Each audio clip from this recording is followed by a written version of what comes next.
कोई रास्ता ही नहीं है। सिख कर रहे हैं, दुनिया की सेकंड रिचेस्ट कम्युनिटी है, दुनिया की दूसरी धनी वर्ग है। आप देखो, अगर कहीं ना कहीं आप परेशान हो और गरीब हो तो आपका अहंकार बहुत ज्यादा होगा। जिन क्षेत्रों में लोग ज्यादा अहंकारी हैं वहां गरीबी है। आप सिखों को देखो, गुरुद्वारे में हजार हजार करोड़ के सिख गुरुद्वारे में चप्पल उठा के पोंछ रहे हैं, गुरुद्वारे में झाड़ू लगा रहे हैं, पोछा लगा रहे हैं। सेवा है। सेवा से अहंकार गिरता है, और जब अहंकार गिरता है तो विवेक पैदा होता है। ये है रोशनी।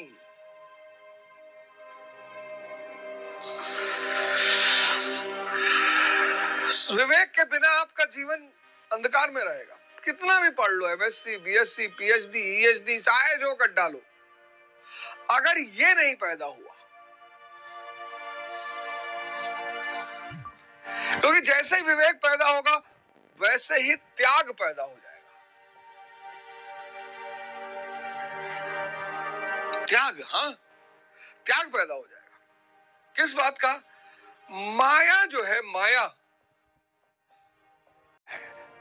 चेंज हो रहा है। एक डिप आप गंगा में लेते हो और गंगा से बाहर निकलते हो। गंगा मैया से याद आया, महाकुंभ में आप सभी लोगों ने स्नान किया होगा। बहुत बहुत शुभकामनाएं आप सबको। भारत की एक बहुत बड़ी परंपरा है महाकुंभ, कुंभ, उस पर भी चर्चा करेंगे। और बहुत बहुत शुभकामनाएं, आपने इस परिस्थिति में जाकर गंगा जी में स्नान किया, बहुत बहुत संगम में आपने स्नान किया। लेकिन उस स्नान का महत्व तब होगा जब आप साधना शुरू करोगे, तो विवेक पैदा होगा, आप त्याग करना शुरू कर दोगे। आप माया का प्रयोग सिर्फ आवश्यकता के अनुसार करोगे। मतलब अगर आपका काम स्विफ्ट गाड़ी से चल रहा है और अगर आपके पास स्विफ्ट गाड़ी है तो आप ईश्वर को धन्यवाद दोगे कि भगवान स्विफ्ट है हमारे पास। आप रोगे नहीं कि मर्सिडीज नहीं है, BMW नहीं है, लैंड क्रूजर नहीं है।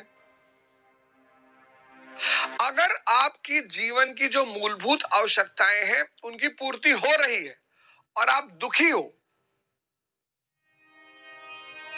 फिर से इस बात को मैं बोलूंगा, अगर आपके जीवन के मूलभूत आवश्यकताओं की पूर्ति हो रही है और आप दुखी हो, तो आप विवेकहीन इंसान हैं।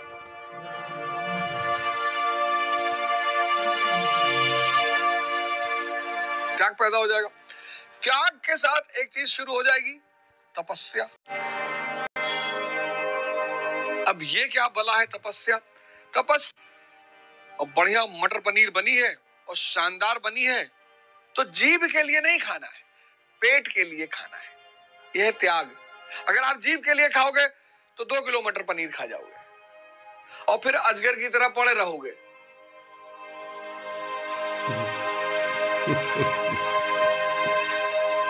जीभ के लिए नहीं खाना है, जीभ के लिए नहीं खाना है, पेट के लिए खाना है।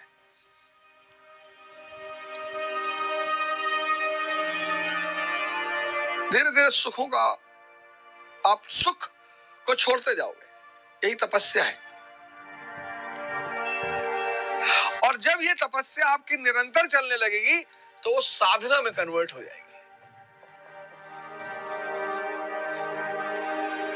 हर चीज में जब आप इसको लगा दोगे तो वो साधना में कन्वर्ट हो जाएगी। और ये 4 चीजें, सेवा, त्याग, तपस्या और साधना, ये 4 चीजें आपके जीवन में क्रांति ले आएंगी। दावा है मेरा।